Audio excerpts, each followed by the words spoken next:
Hello my dear students, कैसे हैं आप सब। उम्मीद करता हूं कि अच्छे होंगे, मस्त होंगे, तंदुरुस्त होंगे। तो चलिए, एक बार फिर से मेरे यूट्यूब चैनल जैसी भोलुआ में आपका स्वागत है। तो आज लाए हैं आप लोगों के लिए मैथ यानी Bihar board examination class 10th का बहुत ही जबरदस्त वाला क्वेश्चन। ये हम इस वीडियो में 50 ऑब्जेक्टिव क्वेश्चन करेंगे, फिर उसके बाद वाले में फिर 50 करेंगे, यानी कि टोटल हमारे दो वीडियो मिलाकर 100 क्वेश्चन होगा। यानी कि एक सेट को हम दो वीडियो में कंप्लीट करेंगे।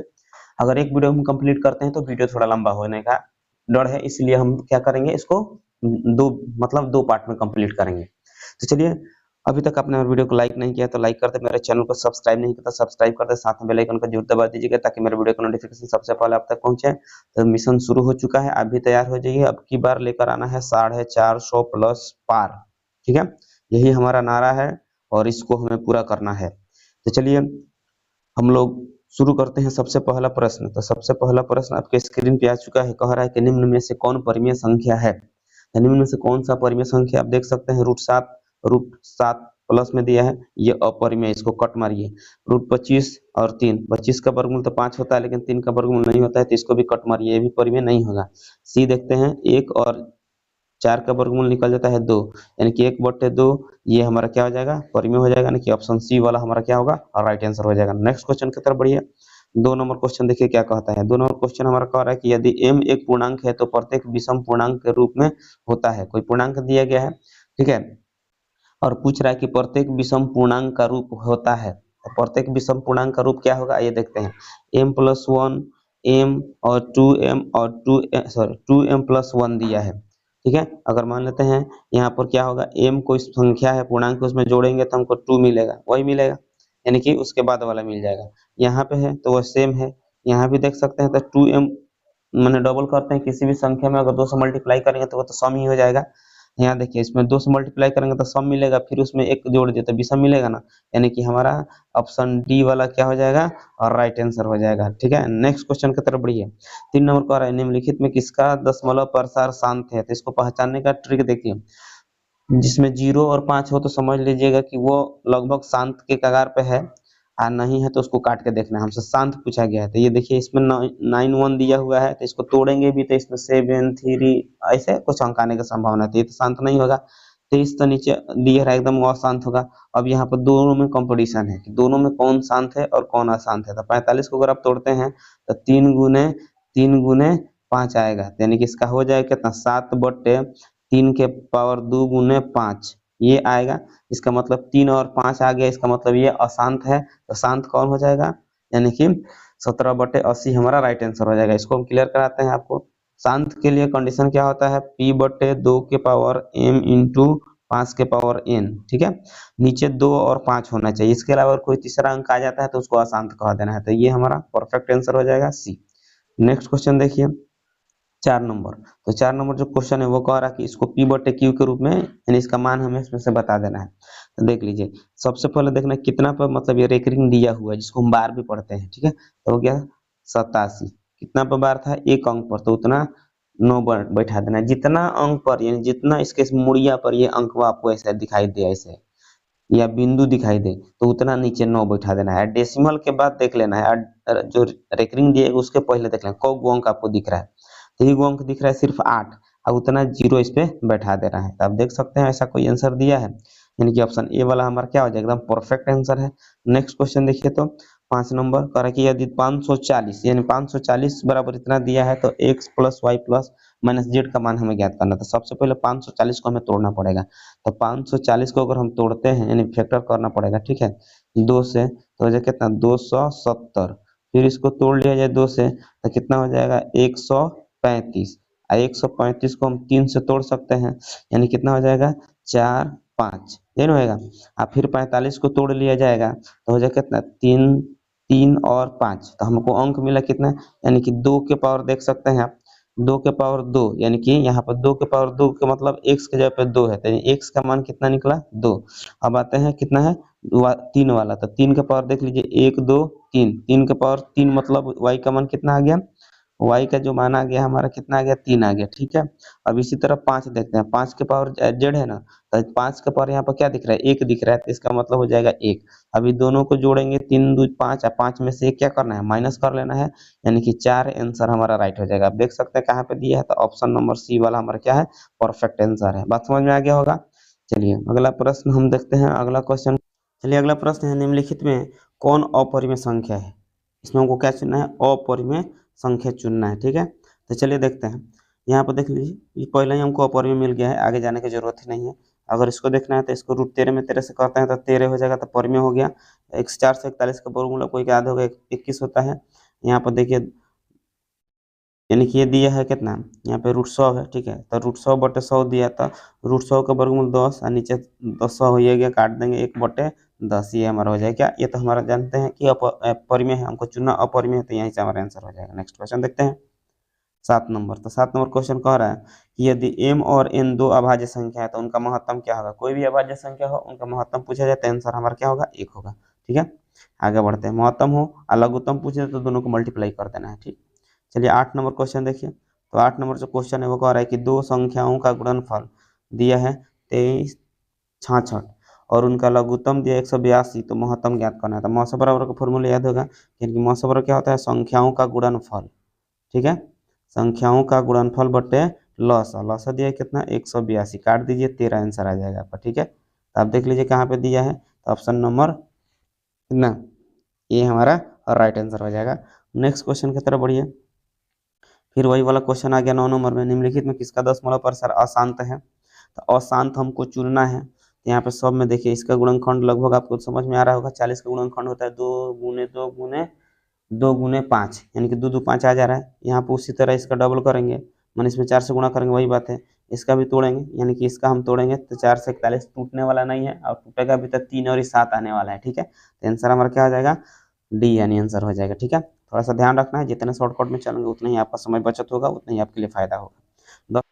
चलिए देखिए नेक्स्ट क्वेश्चन 10 नंबर पे आते हैं। 10 नंबर करके यदि p बराबर ए बी क्यू तथा q बराबर a के पावर 4b, जहाँ p q धनात्मक पूर्णांक है तथा a b अभाज्य संख्या है, तो p q का लघुत्तम समवर्तक निकालना है, यानी कि एलसीएम ज्ञात करना है। तो देख लीजिए, यानी कि इसमें कॉमन नहीं देखा जाता है, ठीक है, बड़ा वाला पावर देखा जाता है। दोनों में यहाँ पर देखिए a यहाँ भी है, a यहाँ भी है, तो इसका पावर सबसे बड़ा कौन है इसमें, a के पावर 4, ठीक है।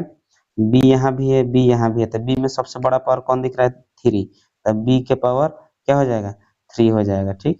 यानी कि b के पावर यहाँ पे 3 आप देख सकते हैं, ऐसा कोई आंसर आपको कॉम्बिनेशन दिख रहा होगा, a के पावर 4 और b के पावर 3, हमारा सी आंसर राइट हो जाएगा। नेक्स्ट क्वेश्चन की तरफ बढ़िए, 11 नंबर, तो 11 नंबर क्वेश्चन हमारा क्या कहता है, कह रहा है कि निम्नलिखित में कौन सा युग्म सह अभाज्य है। समझ रहे हैं ना, सह अभाज्य हमको चुनना है। दिया है 15 45 9 16 21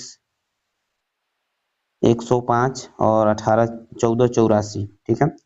सह अभाज्य का मतलब होता है यानी कि जिसका मौसा, ठीक है ना, मतलब एक आता हो, ठीक। तो यहाँ पर देखिए ये भी हो जाएगा, ये भी हो जाएगा, ये भी हो जाएगा, यानी कि ये वाला नहीं होगा। 9 और 16 का निकालेंगे तो कितना आएगा 1 आएगा, समझ आ रहा है ना, यानी कि ये सब कट जाने वाला है एक एक एक से, ये वाला नहीं कटने वाला, तो ऑप्शन बी हमारा क्या होगा परफेक्ट आंसर हो जाएगा। नेक्स्ट क्वेश्चन देखिए, यहाँ पे दिख रहा होगा 12 नंबर को, कह रहा है कि 0.3125 को p/q के रूप में लिखा जा सकता है, इसको लिखना है। हम आपको पहले से ही पता होगा, नहीं पता तो यहाँ पर देखिए इसको हम क्या लिख सकते हैं 31 25, अब बटे जितना डेसिमल के बाद अंक आपको दिखाई दे रहा है उतना क्या करना है जीरो इस पे बैठा देना है, ठीक है। तो 4 अंक दिखाई दे रहा है तो 4 जीरो बैठाएंगे। अब इसको काट लीजिए, 25 चौके 100 2 जीरो, अब 25 125 हो जाएगा ना, यानी कितना 31 25, फिर अभी कटने वाला है यहाँ पे 25 से फिर कटेगा, तब 25 25, अब 25 यहाँ पे देख लेते हैं, 25 से कम 25 बचा कितना 15, तो 25 छक्के, यानी कि 5/16 आपको कहीं दिख रहा होगा, तो आंसर हमारा हो जाएगा नहीं बी। नेक्स्ट क्वेश्चन देखिए 13 नंबर, 13 नंबर क्वेश्चन कर रहे हैं निम्नलिखित में कौन सा बहुपद है। बहुपद हमको पहचाना है, आपको मालूम होगा कि बहुपद क्या होता है, उसका पावर माइनस में नहीं होना चाहिए, रूट में नहीं होना चाहिए, नॉर्मल ऐसे होना चाहिए। यहाँ पर हम देख सकते हैं कौन सा बहुपद है, कौन सा बहुपद है, इसमें हमको ये पहचानना है, ठीक ना। यहाँ पे देखिए ठीक है, यहाँ भी ठीक है, लेकिन ये पूरा पर रूट दिया है, अगर एक पर रूट दिया होता थोड़ा सा विचार हो जाता है। यहाँ बट्टा में दिख रहा है, इसको ऊपर ले जाएंगे तो एक्स का पावर माइनस हो जाएगा, ना तो हल भी करेंगे तो बट्टा में, तो ये भी नहीं होगा, ये भी नहीं होगा। यहाँ देखिए एक्स के पावर 3 x² अंक रहेगा तो कोई दिक्कत नहीं है, यानी कि ऑप्शन सी वाला हमारा क्या हो जाएगा, परफेक्ट आंसर हो जाएगा, ठीक। नेक्स्ट क्वेश्चन देखिए 14 नंबर क्वेश्चन कह रहा है कि बहुपद x+3 का होल स्क्वायर दिया है, दूसरा दिया है x³ - 8 का घात हमें ज्ञात करना है, घात ज्ञात करना है, ठीक है। तो चलिए एक बात बताते हैं आपको, अगर इसको तोड़ेंगे भी तो x का स्क्वायर हो जाएगा, ठीक है। यहाँ पे x के पावर 3 दिख रहा है, दिख रहा है ना ये वाला, तो x के पावर जब 3 दिख रहा है तो अगर उसको हम मल्टीप्लाई कर दें, यहाँ पे x के पावर 2 है और इसको तोड़ेंगे तो x के पावर 3, दोनों को जोड़ ले जाएगा, x के पावर कितना आ जाएगा 6, यानी कि घात हमारा कितना आ जाएगा 6, आंसर हमारा राइट हो जाएगा, ठीक है। समझ में आ रहा है ना। चलिए तो हमारा राइट आंसर हो गया 6, यानी कि ऑप्शन सी हमारा परफेक्ट आंसर होगा। नेक्स्ट क्वेश्चन देखिए 15 नंबर क्वेश्चन कह रहा है कि 2x² - 6 का शून्य ज्ञात करना है, तो इसका शून्य ज्ञात कर दिया जाएगा। तो 2x² - 6 बराबर क्या करना होगा, जीरो अपना से लगाना होगा। तो 2x², 6 इधर दिख रहा है तो उधर भेजेंगे तो प्लस में, इससे इसको कैंसिल कर दिया जाए तो 3, स्क्वायर हटता है तो आपको मालूम होगा कि रूट चढ़ेगा, तो x बराबर कितना आ जाएगा, +-√3। आप देख सकते हैं +-√3 वाला कौन सा आंसर है इसमें, तो +-√3 ऑप्शन ए वाला हमारा परफेक्ट आंसर जा रहा है। नेक्स्ट क्वेश्चन की तरफ बढ़ेंगे 16 नंबर। तो 16 नंबर जो क्वेश्चन है वो देखिए क्या कहता है कि बहुपद px इक्वल टू दिया है 2x² - 8x - 12, तो p2 का मान ज्ञात करना था। जहां जहां हमको x दिखाई देगा वहां वहां 2 रख देना है। इसमें चलिए 2, यहाँ पर 2 का स्क्वायर करेंगे तब 4 हो जाएगा ना, 4 में 2 से मल्टीप्लाई करती है 8, फिर यहाँ पर देखिए 2 से 8 में मल्टीप्लाई कर देंगे तो 8 2 जा कितना हो गया 16, यानी कि 8 दूनी 16 और माइनस में 12, ठीक।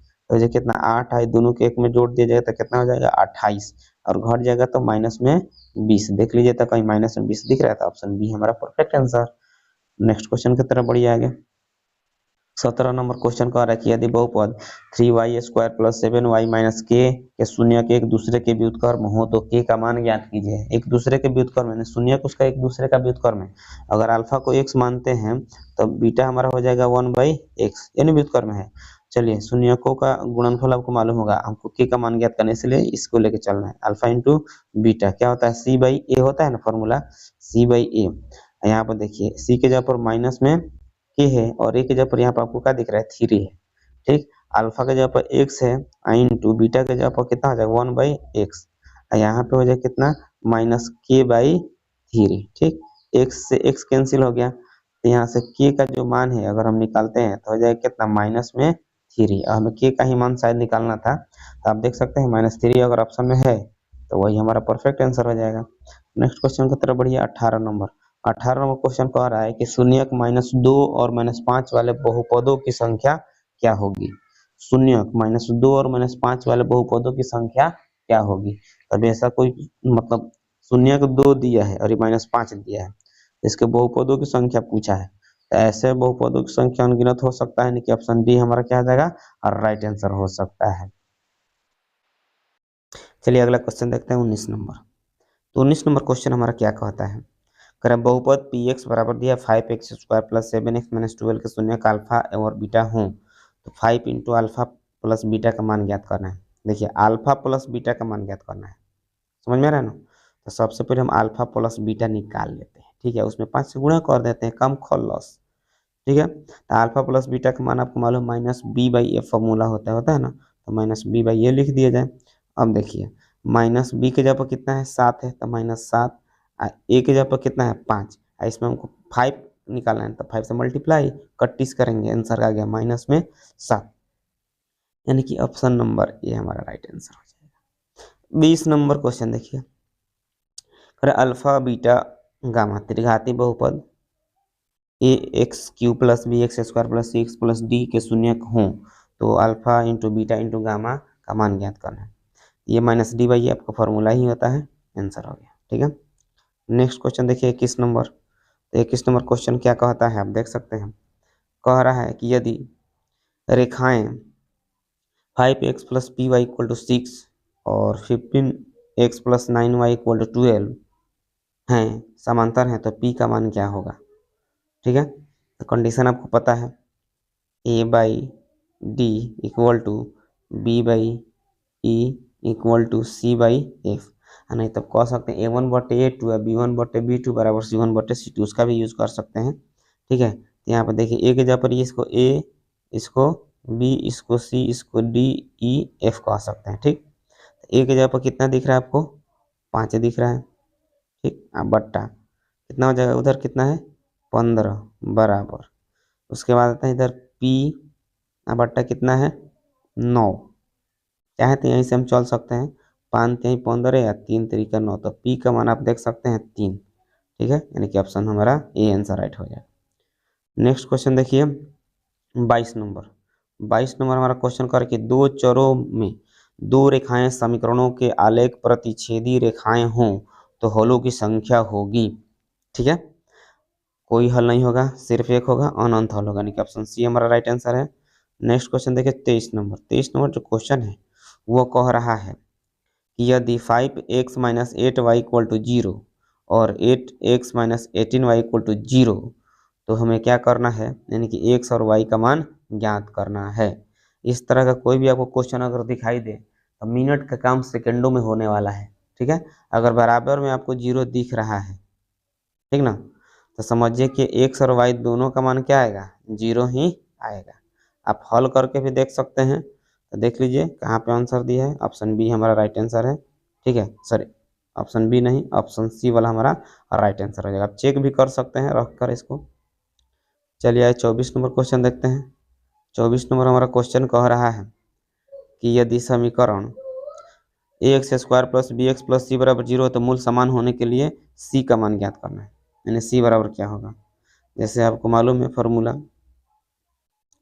कि b² minus 4ac equal to क्या होगा 0, तब ना मूल समान होगा। ठीक है, तो हो जाएगा -4ac इक्वल टू हो जाएगा कितना, माइनस में b², तो माइनस से माइनस काट दीजिए, c का हमको मान ज्ञात करना है, तो हो जाएगा b², ये जो आपको दिख रहा है इधर वो कहाँ आएगा, नीचे आएगा ना, तो हो जाएगा कितना 4a, तो देख लीजिए c इक्वल टू कहीं ऐसा आंसर दिखे कि b²/4a, तो आंसर हमारा वही हो जाएगा, बी वाला हमारा राइट आंसर हो जाएगा। नेक्स्ट क्वेश्चन देखिए, अगला क्वेश्चन देखिए 26 नंबर क्वेश्चन हमारा कह रहा है यदि द्विघात समीकरण x² माइनस 7x प्लस 12 का एक शून्य 3 हो तो दूसरा क्या होगा। पहला दिया है, दूसरा निकालना है, तो चलिए हम चाहें तो इसमें रख के भी हल कर सकते हैं, तो गुणनखंड कर सकते हैं कि गुणा करने पर कितना लाना है, 12 जोड़ने पर 7 लाना है, तो 4 3 के 12 होता है -4x माइनस 3x, तो 4 एगो 3 आ गया तो एगो तो 4 होगा, बात खत्म। माइनस में होगा तो प्लस में, प्लस में होगा तो माइनस में। चलिए कौन सा आंसर। 28 नंबर क्वेश्चन देखिए, 28 में क्वेश्चन द्विघात से 3x² में 13x प्लस 10 का विवेक कर ज्ञात कीजिए। विवेक मतलब आपको मालूम है d इक्वल टू होता है b² माइनस 4ac। चलिए देखते हैं, b की जगह पर कितना है, माइनस में 13 का स्क्वायर करेंगे तो 169 हो जाएगा, -4, a की जगह पर कितना है 3 और c की जगह पर कितना है 10, रखना है तो रख देते हैं, तो ये कितना 169 और 4 3 12 दहाँ के 120। अब घटा लेते हैं यहाँ से तो कितना आ जाएगा 49, यानी कि ऑप्शन ए हमारा राइट आंसर हो जाएगा। नेक्स्ट क्वेश्चन देखिए 29 नंबर क्वेश्चन हमारा कह रहा है कि द्विघात समीकरण x इंटू 2x प्लस 5 के मूलों का गुणज निकालना है। पहले इसको सॉल्व कर लिया जाए, तो इसको सॉल्व करेंगे तो हो जाएगा 2x² प्लस में 5x, उधर कुछ नहीं है तो 0, यानी a का मान 2 है, b का मान 5 है, c का मान 0 है। गुणनफल मतलब अल्फा इंटू बीटा, तो जैसे कितना c की जगह पे 0/2 रखेंगे तो आंसर कितना आ जाएगा 0, तो देख लीजिए यानी ऑप्शन बी हमारा राइट आंसर हो जाएगा। नेक्स्ट क्वेश्चन देखिए, यहाँ पे पूछा है कि निम्नलिखित में कौन सा समांतर श्रेणी में है, कौन सा समांतर श्रेणी में है ये बताना है हमको। ठीक, यहाँ पे देखिए, यहाँ पे दशमलव वाला है 0.2 0.22 0.222 0.222, ये नहीं है, समझ रहे हैं ना। अगर बराबर होता, डेसिमल के बाद सेम अंक होता, बराबर होता, मतलब इसमें 2 है उसमें फिर 3 है उसमें फिर 4, ऐसे करके दिया था, ये नहीं होगा। इसको देखिए, ये तो वर्गमूल निकलेगा नहीं, इसको हटाइए, बाजार साफ हो गया, ये नहीं होगा। ठीक है, यहाँ पर देखिए 4 2 बढ़ा, यहाँ 4 बढ़ा, यहाँ 8 बढ़ा तो ये भी नहीं होगा, तो हो जाएगा नहीं इसका, ये आपका परफेक्ट होगा, आप चेक करके देख सकते हैं। ऑप्शन डी हमारा राइट आंसर है। चलिए अगला प्रश्न है 31 नंबर। और कि समांतर श्रेणी 12, 10, 8 का कौन सा पद 0 है?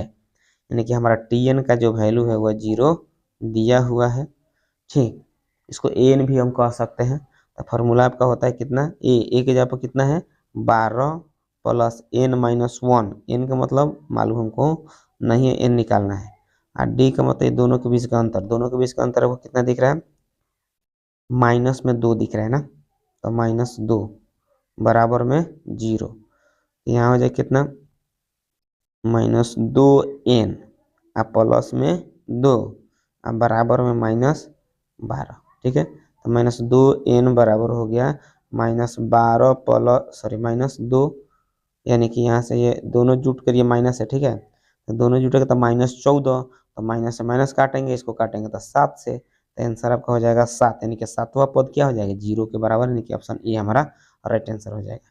नेक्स्ट क्वेश्चन देखिए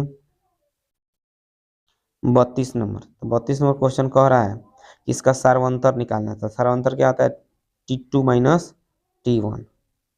तो देखिए T2 कितना दिया है -1 और T1 है माइनस माइनस प्लस हो जाएगा ना, तो 4। आंसर आपका देखिए 4, ऑप्शन ए। 33 नंबर क्वेश्चन, यदि समांतर श्रेणी का पहला पद ए और सर्वंतर डी और प्रथम पद एन हो तो पदों का योगफल, यानी कि एस एन बार आपको फॉर्मूला याद होगा, बस वही मार दीजिए, काम खत्म। एस एन बार क्या होता है n/2 into 2 plus n minus 1 into D, यानी कि ऑप्शन सी वाला आपका सेम फॉर्मूला है, राइट आंसर हो जाएगा। ठीक है, चलिए बढ़ते हैं अगला प्रश्न की तरफ। अगला प्रश्न आपका क्या कहता है 34 नंबर। 34 नंबर जो प्रश्न है वो कह रहा है कि यदि समांतर श्रेणी में nवां पद टी एन बराबर इतना दिया है तो हमको क्या करना है, T5 ज्ञात करना है। तो सबसे पहले हम n का मान रख के चेक करेंगे, 1, 2, 3, इसी तरह हमको रखना है 5। ठीक है, तो एक बार हम 5 ही क्यों ना रख के चेक कर ले, बीमारी खत्म हो जाएगा। तो 3, 5, n का जब 5 रखना है तो कितना हो जाएगा 3 इंटू, समझ रहे हैं ना, सॉरी माइनस है, 3 माइनस 4 इंटू एन के जगह पे 5 है, तो हो जाएगा कितना 3 माइनस, इसको मल्टीप्लाई करेंगे तो 20, माइनस करेंगे तो -17। आंसर हमारा राइट आंसर हो जाएगा। देखिए ऑप्शन ए वाला हमारा क्या हो जाएगा, परफेक्ट आंसर हो गया। तो चलिए 34, चलिए देखते हैं क्वेश्चन नंबर 35।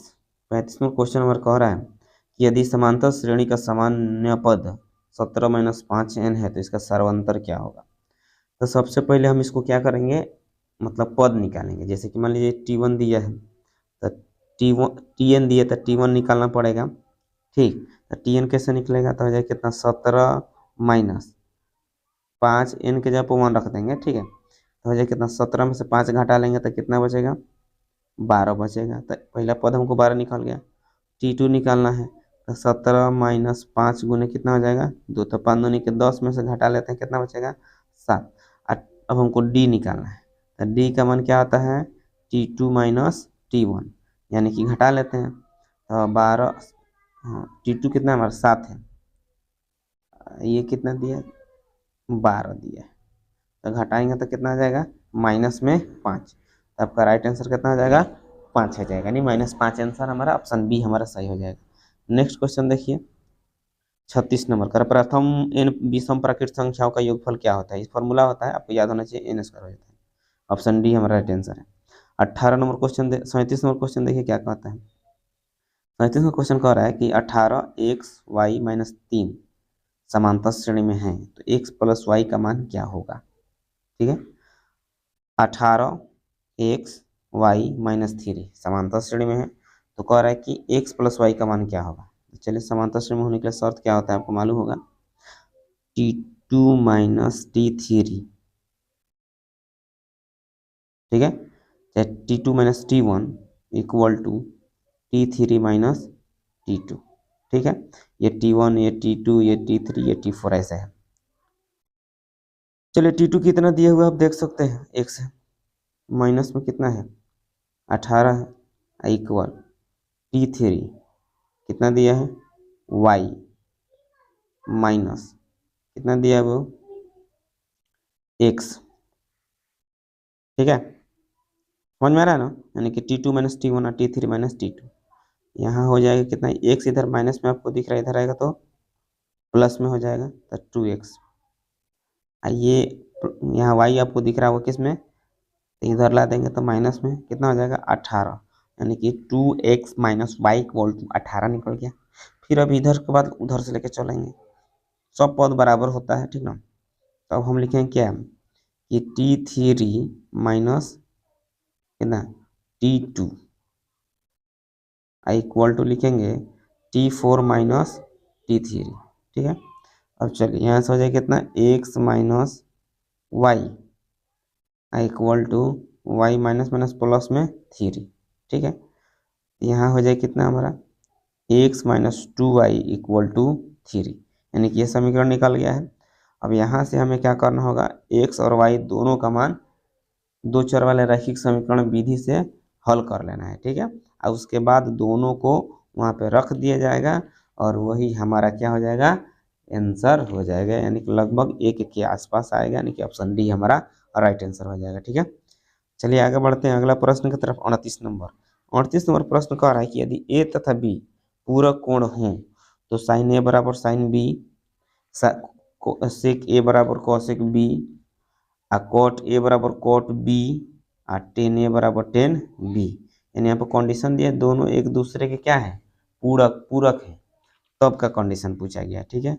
यानी कि यहाँ पर क्या होता है, सेक ए बराबर कोसेक बी, यानी कि ऑप्शन बी वाला हमारा राइट आंसर हो जाएगा। 39 number cos 90 minus five sine five, ये फॉर्मूला है, आपको याद होना चाहिए, ठीक है। यहाँ पे देखिए cos square 27 degree minus sine square 63 degree का मान हमको ज्ञात करना है। तो यहाँ पे हमें क्या करना होगा, एक दूसरे को चेंज करना पड़ेगा, ठीक है। उसके बाद हमें बनाना पड़ेगा, इसको चेंज करें ना तो इसको, दोनों को चेंज करेंगे तो नहीं बनेगा, किसी एक को चेंज करना होगा। तो चलिए मान लेते हैं हम उसी को चेंज करते हैं, किसी एक को, पहले वाला चेंज कर दे कॉस वाला को, तो हम इसको क्या लिख सकते हैं, लिखेंगे साइन स्क्वायर 90 माइनस 27, माइनस में कितना है साइन स्क्वायर 63 लिख सकते हैं ना। फिर इसको तोड़ेंगे तो कॉस आ जाएगा, और यहाँ पे इसको सॉल्व करेंगे तो कितना आ जाएगा, sine square 63 minus sine square 63, तो दोनों घट कर क्या हो जाएगा 0। तो आप देख लीजिए आंसर कहाँ पे है, आपका आंसर हो जाएगा बी वाला राइट आंसर। उसके बाद आगे बढ़ते हैं 41 नंबर क्वेश्चन। 41 नंबर क्वेश्चन कह रहा है कि साइन 2 थीटा बराबर 2 साइन थीटा सत्य है, जबकि थीटा का मान, मतलब थीटा का मान क्या होगा कि यह कथन सत्य होगा। तो चलिए देख, इसमें हम सॉल्व कर सकते हैं इसको रखकर। अगर मान लेते हैं साइन 30 का मान होता है 1/2, तो साइन 30 यानी कि 60 हो जाएगा। तो 60 का मान होता है √3/2, यानी हम 30 लेकर चले हैं पहले, और इसका हो जाए कितना 1/2, यानी कि 2/2 यानी 1 हो जाएगा, ये तो होगा नहीं। चलिए जीरो अलग परफेक्ट होगा, क्योंकि जीरो रखेंगे तो इसका भी मान जीरो, इसका भी मान जीरो, जीरो में संख्या से गुणा करेंगे तो जीरो, यानी कि ऑप्शन डी हमारा राइट आंसर हो जाएगा। कोई क्वेश्चन ऐसा होता है जिसको ऑप्शन के हिसाब से हमें चलना पड़ता है, ठीक। आगे बढ़िए 42 नंबर क्वेश्चन देखिए। 42 नंबर क्वेश्चन कह रहा है कि यदि साइन थीटा बराबर 4/5 तो टेन थीटा का मान ज्ञात करना है। ये आपको मालूम होगा P/H फॉर्मूला होता है, तो यहाँ से हमको B निकालना पड़ेगा। तो B का फॉर्मूला होता है √H² plus H² minus B², तो 5 के स्क्वायर माइनस में 4 के स्क्वायर, तो 5 के स्क्वायर कितना होता है 25, और 4 के स्क्वायर 16, घटा देंगे तो कितना 9, 9 का वर्गमूल कितना आ जाएगा 3, और 10 का फॉर्मूला होता है P/B। P का मान कितना है 4, और B का मान अभी निकाला गया है 3, तो 4/3 आपको दिख रहा होता है आंसर, ठीक है। यानी कि ऑप्शन सी वाला हमारा परफेक्ट आंसर होगा। नेक्स्ट क्वेश्चन देखिए 43 नंबर। तो 43 नंबर क्वेश्चन हमारा कह रहा है कि यदि टेन थीटा बराबर 1/√7 तो sec square theta minus tan square theta का मान क्या होगा। तो ये फॉर्मूला ही है, ज़्यादा दिमाग लगाने की जरूरत नहीं है, वो थोड़ा सा उलझने के लिए दे दिया है कि इसमें बच्चा सब उलझ जाए। तो sec square theta minus tan square theta का वैल्यू किसके बराबर होता है 1 के बराबर होता है, ऑप्शन डी वाला हमारा परफेक्ट आंसर हो जाएगा, ठीक है। आगे बढ़ते हैं 44 नंबर क्वेश्चन। तो देखिए यहाँ पे दिया है 1 minus tan square 45, ten square 45 का मान 1 न होता है, यहाँ 1 अब प्लस टेन स्क्वायर 45, यानी स्क्वायर करेंगे तो 1 का स्क्वायर 1 होगा, यानी कि घट कर 0 0 आंसर आ जाएगा, यानी ऑप्शन ए हमारा राइट आंसर होगा। नेक्स्ट क्वेश्चन देखिए 45 नंबर। 45 नंबर जो क्वेश्चन है वो दिया है कि कॉट 60 डिग्री बराबर cot square 3 cot square 60 degree का मान हमें याद करना है। ठीक है, यहाँ देखिए क्या इसको लिख रहे हैं, कॉट स्क्वायर 60 बराबर कितना हो जाएगा 1 बाई, यहाँ पे कुछ दिया नहीं है शायद, नहीं दिया, हाँ नहीं दिया है, तो यहाँ पे हमको मान याद करना है इसका वैल्यू। तो 3 का 3 रखिए, 3 का 3, ठीक। और कॉट 60 का मान कितना होता है 1/√3 का स्क्वायर। ठीक है, तो हो जाएगा कितना 3 इंटू 1/3 का स्क्वायर, 3 काट दो 1, तो आंसर 1 आ जाएगा। यानी कि ऑप्शन बी वाला हमारा परफेक्ट आंसर होगा। नेक्स्ट क्वेश्चन आता है 46 यानी कि 46 नंबर पे। ये दिया है देखिए, cos 1 cos 2 cos 3 cos 4 cos, इसी तरह कहाँ तक गया है cos 180 तक गया है। ठीक है, यानी कि यहाँ से हम आगे बढ़ते जाएंगे, सॉल्व करते जाएंगे, आगे बढ़ते जाएंगे, सॉल्व करते जाएंगे। ठीक है, यानी देख लेना है शुरू किस से है, अंत किस पे हो रहा है। तो शुरू 1 से है, अंत 180 पे है, तो cos 180 का मान कितना होता है 0 होता है। ठीक है, तो अगर किसी भी मान लीजिए बीच में कुछ भी हल करेंगे, कुछ भी आए और लास्ट उसमें हम 0 से गुणा कर देते हैं, आंसर हमारा क्या हो जाएगा 0 न होगा। ठीक है, तो यानी कि हमारा ऑप्शन सी आंसर हो जाएगा। 47 नंबर क्वेश्चन देखिए, ये फॉर्मूला है, खाली इसमें से 2 आप कॉमन कर लीजिए। जब 2 कॉमन करेगा तब 1 माइनस कितना बचेगा कॉसेक स्क्वायर ए, तो 1 माइनस कॉसेक स्क्वायर ए, तो 1 माइनस कॉसेक स्क्वायर ए का फॉर्मूला क्या होता है, तो 1 माइनस कॉसेक स्क्वायर ए का जो फॉर्मूला होता है, इसका कोनो फॉर्मूला नहीं होता है शायद,